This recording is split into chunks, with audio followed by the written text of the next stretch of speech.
Hi, I'm Father Larry Rice, the director of the University Catholic Center at the University of Texas in Austin. I thought this might be an opportunity to talk a little bit about how we maintain our spiritual health during times of transition and crisis like the current pandemic. So far, a lot of what we have been seeing and sharing has really been more about practical, concrete details. What restrictions are we under? What's been canceled? What are the medical implications that we need to be careful of? And even for those of us who work in the church, the questions have been, are we staying open? Are we not? Is Mass on or is Mass canceled? How are we going to live stream that? What about access to the sacraments? What about people that have weddings scheduled? And all of those things are important and critical and need to be answered to the extent that we can. But we also are facing some deeper social problems that are in some ways also spiritual problems. And specifically, the kinds of things that we have to worry about now that most of us are social distancing or staying home is dealing with the ongoing problems of fear and isolation.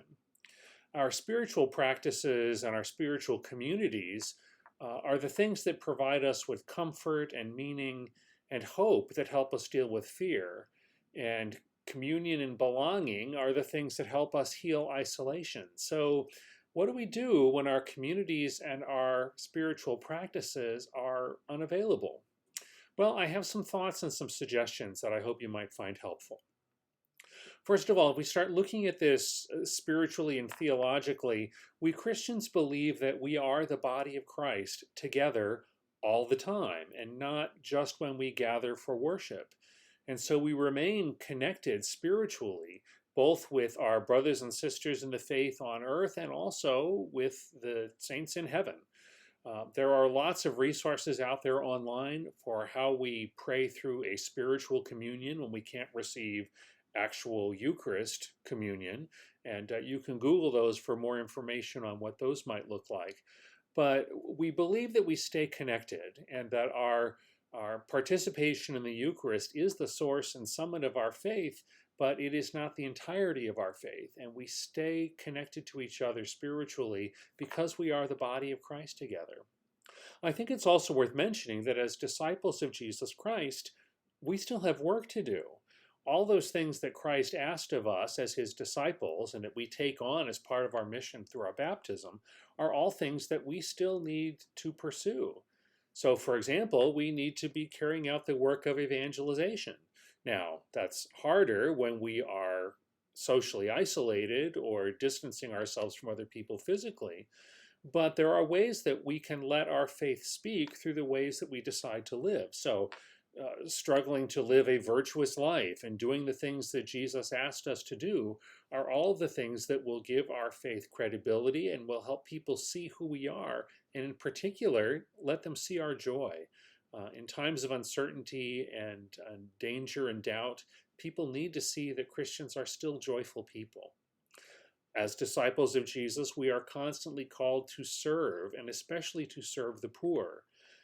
That's harder now when a lot of the programs and agencies that have been set up to do direct service to the poor are shut down or restricted, but we are still called to be of service to those who are poor.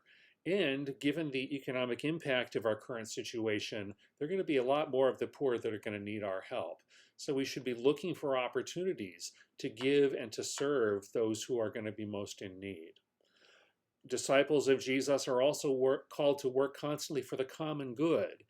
And part of how we do that is by doing the things that our society is asking us in terms of social distancing and being cautious not to put other people's health at risk, not to put our common health at risk. But also, the common good means that we should be devoted to truth and not rumors, being careful about what we share online and with other people to make sure that what we are passing around is actually truthful and accurate and not something that is simply fanning the flames of rumor and panic. Also, working for the common good means we should not be hoarding anything. Working for the common good means that our attitude isn't ever going to be just me first. Instead, we make the choices that we make based on our needs and our family's needs, but also within the context of the needs of our whole community. So hoarding is never going to be an appropriate Christian response.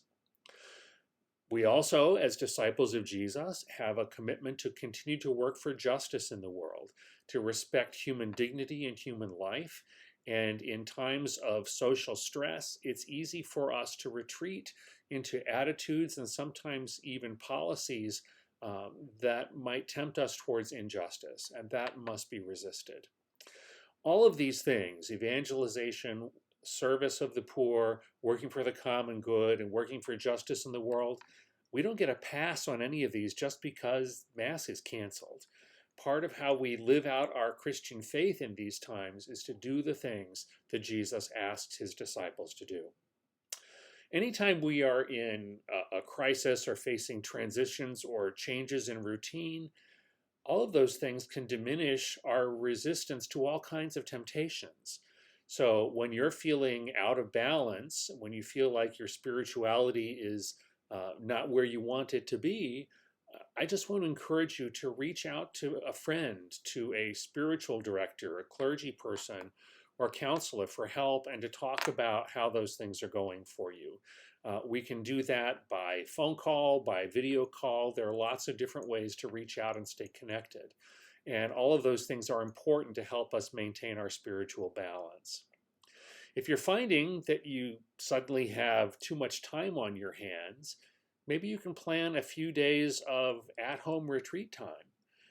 Turn off the phone, at least for a few hours a day, and use that time to pray, to do some spiritual reading, and to just find some silence. I think that can be really important too. One bit of advice that I usually give to people who are living through a crisis or in transition that I think is good advice for all of us today is make sure that you're looking after just your most basic human needs. And that includes how you eat, sleep, exercise, and connect to other people. Some of my friends have been joking that in addition to COVID-19, we need to worry about the COVID-15, the potential weight that we might be putting on because we're at home and bored or eating our feelings because of the anxiety that we're experiencing. Make sure that you're eating good food and in the right quantities. Stay away from the things that you know are not healthy. And if you're doing emotional eating, I think it's really important to find some other way to process those emotions that you're feeling. Make sure you're getting appropriate sleep. When we're under stress, that's one of the things that's often very difficult. But getting good sleep and getting to bed at a decent hour, turning off all your devices half an hour before it's time to sleep, and making sure that you are awaking at a regular time is also really important to maintaining good sleep patterns. It's really important in times like this to make sure that you're getting the right amount of exercise. And that can be harder to do when a lot of the ways that we've exercised and the places that we go are suddenly not available. The national gym chain that I have a membership in has sent me messages indicating that they have a lot of at-home online exercise programs that we can follow to try and maintain some fitness during this transitional period in our lives. So a little bit of exercise is good. At the very least, get out and go for a walk, go for a hike. Those are the kinds of things that you can do and still stay apart from other people and maintaining appropriate social distance, but also to get out, get a little fresh air, a little bit of sunshine, and to get your blood flowing a little bit.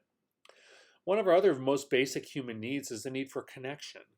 And so I think that during all of this, it's important that we make sure that the way we're using the technology we have at our disposal is actually helpful and making us feel better and not making us feel worse. There is a tendency, and I do this as much as everybody else does, I think, to be on social media all the time and to constantly be scrolling through Facebook and Instagram and Twitter to see what everybody else is saying and see what everybody else is posting and what's the latest news. And that can become overwhelming at times, and it's not something that we actually need to do.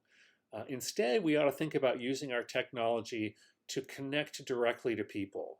Although people that are millennials and younger don't tend to make a lot of phone calls, but we're getting to the point where just sending text messages is not going to be very satisfying when we're starting to feel isolated. Pick up the phone, call a friend, call a family member, call your mom. Make sure that you're maintaining those kinds of connections that can help break down the isolation that we feel. I think it's also really important during a transitional time like this to establish a regular routine for your life. And the people that are experts at working from home, for example, have published a number of really good guidelines about how establishing a routine can be important. Our new normal isn't normal at all. And when it seems like things change every single day or every hour, it's very easy to feel chaotic and panicked, or to withdraw to the couch and binge watch things. But you got to keep living your life. And the fact is that the status where we are now is things are not literally changing as much every day, at least not as much as they were even a week ago. But we are moving into what is going to be the pattern of our lives probably for the next several months. So it's that much more important to start establishing a routine.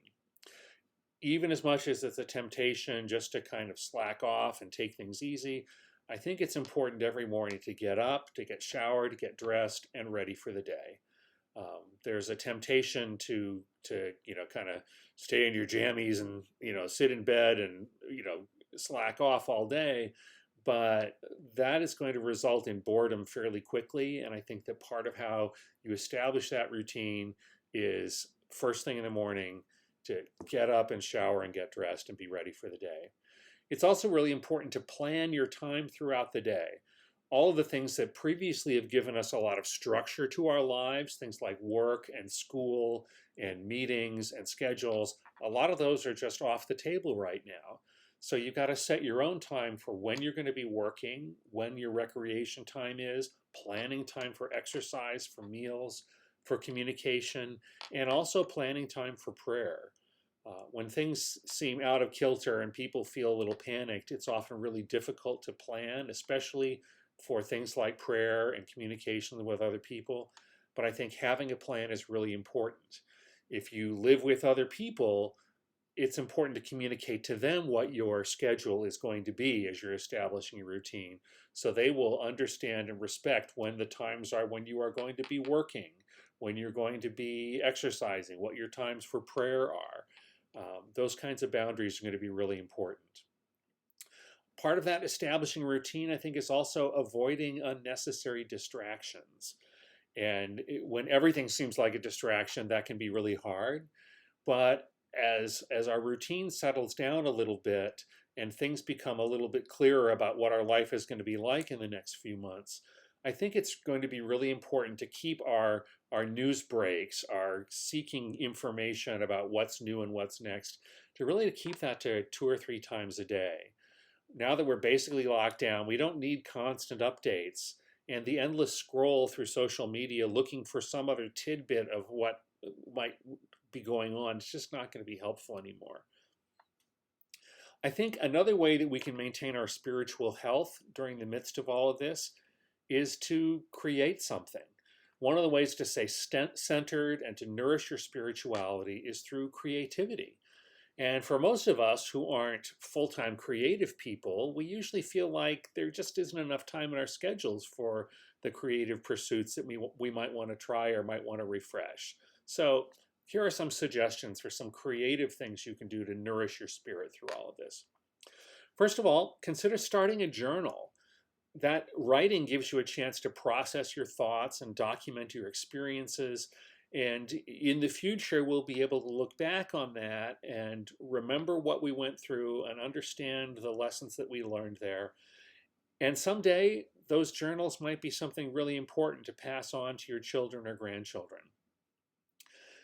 Making music is really important to feed the human spirit. I realized a long time ago that part of what I need to stay spiritually healthy is periodically I need live music in my life. And now that all of our live music venues are basically closed down, maybe it's time to think about making some music of your own. Maybe you can dig out that musical instrument that you haven't touched for years because you just haven't had the time. Maybe it's time to pull out that violin, or you spend some time at the keyboard that you just haven't had the chance to do. If what you're pulling out of your closet is a bagpipe, please take it outside for the sake of everybody else. Maybe it's time to think about doing something creative in the kitchen. In most of our lives, we don't have a lot of time to devote to culinary pursuits, but at the very least, take on something that is ordinarily something you don't have time for. My suggestion is bake some bread. You know, your stores may be running low on toilet paper and they may be out of hand sanitizer. I can just about guarantee you they have not run out of yeast. And the process of baking bread for me has always been a spiritual exercise. It's a chance to work with the good things that God has given us, to think about all the symbolism of bread, Eucharist, how we are fed, how we are nourished, and to put in the time to watch something come together in a way that is nourishing and fulfilling. Baking bread is very satisfying. If you've never tried it before, maybe this is an opportunity to explore some of that. If you are not a visual artist, if you're not gifted in drawing and painting, I certainly am not, think about photography as a way to express yourself creatively. There are lots of good free online courses and online suggestions for how to take better photographs, even if you're just using your phone.